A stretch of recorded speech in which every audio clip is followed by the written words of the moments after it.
Good afternoon everyone, and welcome back to the Rah Rah Rabbit.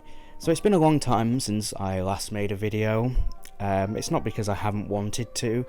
I've just been very busy. I have a job now, believe it or not.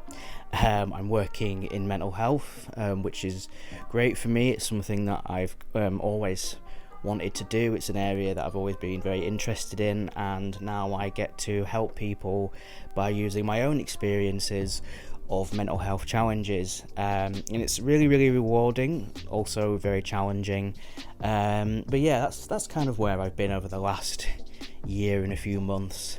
I've had a lot of ideas for videos and just for creative projects in general, but I just haven't had the time or the energy to really put in the work for that, and I didn't want to just kind of half-arse it and put out things that I wasn't happy with. So yeah, that's just kind of where I've been.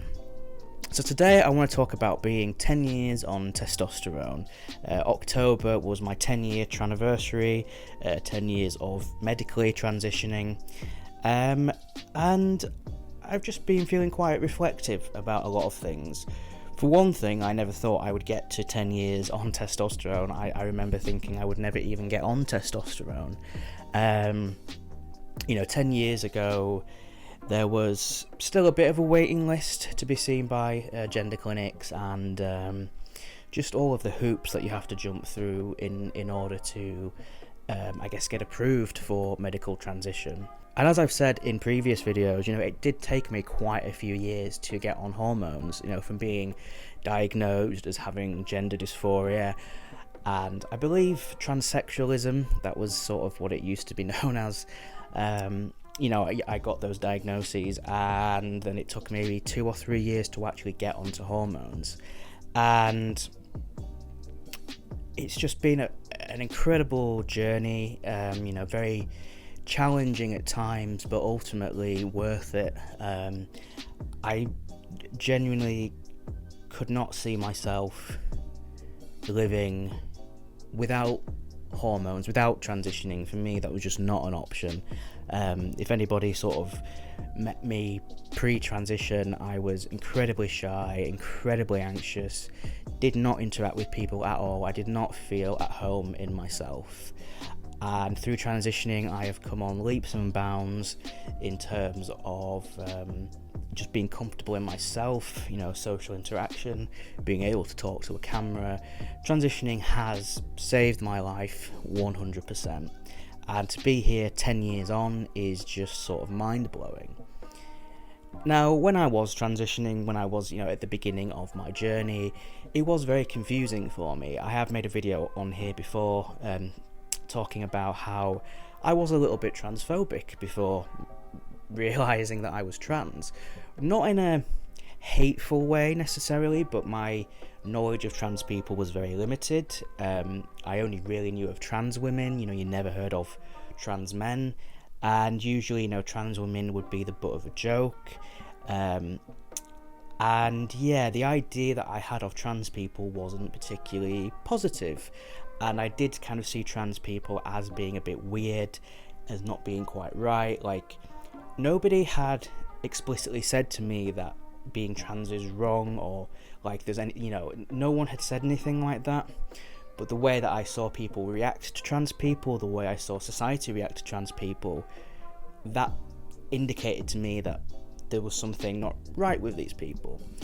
So when I sort of, started putting 2 and 2 together about myself and realising how I felt about myself, it was quite a shock, and I did feel really kind of confused, and like, how is it possible that I'm one of those people? And through transitioning and meeting other trans people, and just it blows my mind how anyone can really be transphobic. And again, I know if people have not had interactions with trans people, I can forgive ignorance to a degree, but particularly now, I did some training not long ago, some anti-hate training, and I learned that trans hate crimes have gone up by 800% in the last 10 years in the UK.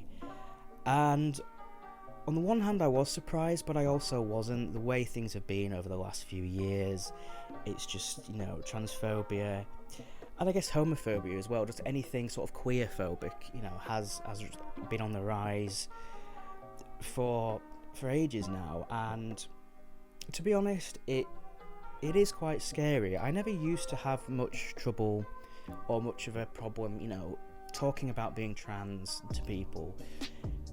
Whereas now I feel a bit more cautious. I'm less likely to be upfront about it because there is a genuine fear for my safety. And of course, as a trans man, I face that much less than trans women. And I'm incredibly grateful for the privileges that I've got. I can't deny that I do have those privileges. But I do get some transphobia, and I've always kind of got it over the years. A lot of it, weirdly, that I've had recently has been people accusing me of being a self-hating lesbian, that I was a lesbian, and because of the patriarchy I have transitioned into a man so that I can be straight in society and I don't have to deal with the shame of being a lesbian. Considering I've been with a man for the last 15 years, it doesn't really add up. But then quite interestingly, if I tell people that I'm with a man, they then accuse me of being a straight woman who is obsessed with gay men, who fetishizes gay men. Now, if I really had a choice, do you think I would choose to be attracted to men? Ew. So, it's you always get into those arguments, despite the fact that I am bisexual. What stereotypes do bisexual people have?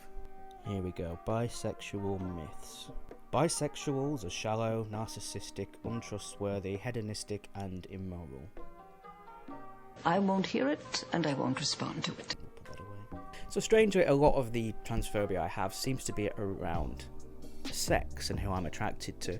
It always comes down to sex, that I find, with these things. Despite the fact that gender and sexuality are two completely different things, I feel bad for the asexual trans people who have to deal with this. So despite the kind of rise in transphobia, I don't want to have to hide away, because that's shit.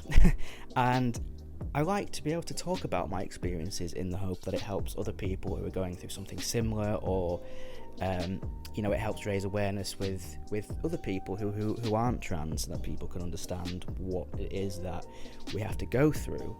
And I don't want to be ashamed of something that I shouldn't be ashamed of. This is, a part of who I am, and I'm proud of that. I'm proud of how far I've come. I'm proud of the challenges I've had to face. I'm proud of a lot of it, really, and I'm not going to be made to feel like I can't be. I'm also 9 years post-op on my chest, which again is one of those things that I can't even put into words just how amazing it feels to have this chest, and to not be carrying around double D's anymore, which is such a bizarre thing to think about now, but just how free I feel in my body, in myself. Like, transitioning has been 1,000% the thing for me, and again, I just can't imagine life any differently, and the people in my life would say that I have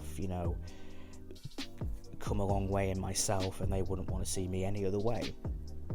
So for people who are going through the transition now, particularly here in the UK with the waiting times on the NHS and just the constant transphobia in the media, my heart really goes out to people who are going through all of this now. It's incredibly tough, and my heart is with you 100%. As difficult as it is, there are people out there who do care about us, who are on our side, who do realise that all this transphobia, this culture war, all this is just bullshit. It's just a very loud minority that are causing issues for us at the moment. So yeah, that's all I kind of wanted to say today, guys. I'm hopefully going to try and make more videos, but you know, I'm not going to make any promises at the moment. But it's been good to be here again. So thank you very much for watching, guys. I've been Max, aka the Rara Rabbit. I'll see you in the next video.